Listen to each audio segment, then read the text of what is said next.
সেটি হলো ভারতবর্ষের সংবিধান।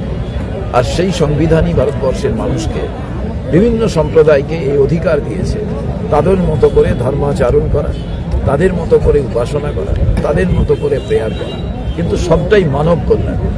তাই হুগলির এই ঐতিহাসিক মাটিতে এই যে ইজতেমা, এই যে মহাসম্মেলন, তাকে আমি অভিনন্দন জানাই, স্বাগত জানাই। আমি আগেও এসেছিলাম, আজকে আমি এসেছি তার কারণ আমাদের রাজ্যের যিনি ইনচার্জ, সর্বভারতীয় কংগ্রেস কমিটির সাধারণ সম্পাদক এবং ওয়ার্কিং কমিটির মেম্বার, যিনি প্রাক্তন মন্ত্রী, জম্মু কাশ্মীরের বর্তমান বিধায়ক এবং বিরোধী দলনেতা গোলাম আহমেদ, তাকে নিয়ে, তার কারণ প্রত্যেকেই এখানে আসতে চান।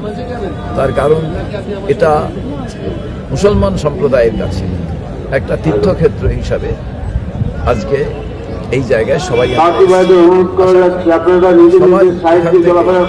যারা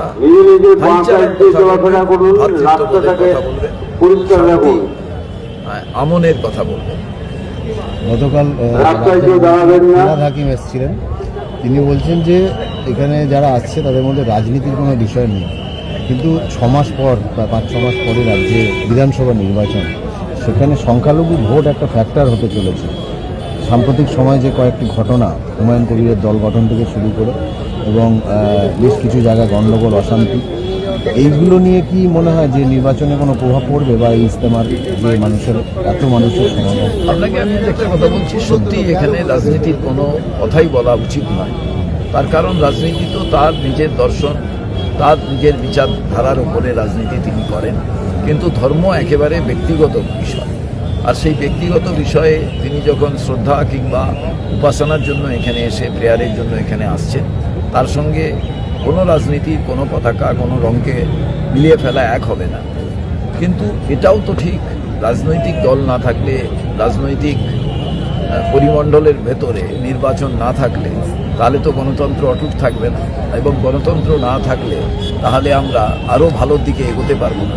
তো স্বাভাবিকভাবেই আমি মনে করি গণতান্ত্রিক পরিবেশ যাতে বজায় থাকে এবং নির্বাচন প্রক্রিয়ায় যে পবিত্রতা ছিল সেই পবিত্রতাটা নষ্ট হচ্ছে, আগামী দিনে যাতে পবিত্রতাটা মানে স্যান্টিটিটা বজায় থাকে, এটাই আজকে এই পবিত্র মাটি থেকে দাঁড়িয়ে ইজতেমার এই যে পরিধির মধ্যে দাঁড়িয়ে সেটাই কামনা করি।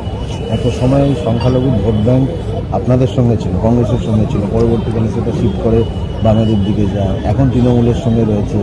এই জায়গাটা বিজেপি হিন্দুদের নিয়ে রাজনীতি করতে চাইছে, তৃণমূলের সঙ্গে বলছে সংখ্যালঘুরা রয়েছে। এটা কি নির্বাচনে সামনে দাঁড়িয়ে কোনো একটা অন্যরকম ইঙ্গিত দিচ্ছে? দেখুন, যে কোনো রাজনৈতিক দল তার দিকে সমর্থন বেশি আদায় করার চেষ্টা করবে, বিভিন্ন সম্প্রদায় যারা তাদেরও টানার চেষ্টা করবেন, অন্যায় নয়, কিন্তু কোনো মানুষকেই বোকা ভাবার কোনো কারণ নেই। সে মানুষেরা জানেন কোথায় গেলে তিনি সুরক্ষিত, কি করলে তিনি তার আগামী দিন ভালোটা হবে সেটা বোঝা। তবে কিছু কিছু সময় মানুষ ভুল বোঝেন, ভুলভাবে তাদের বোঝানো হয়, ভুলভাবে চালিত করা হয়।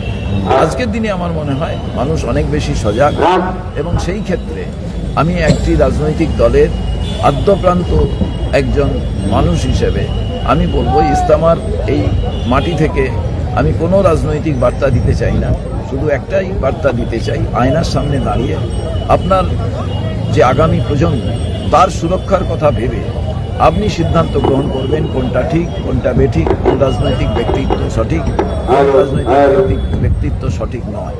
কারণ তার ছেলে মেয়ে তারা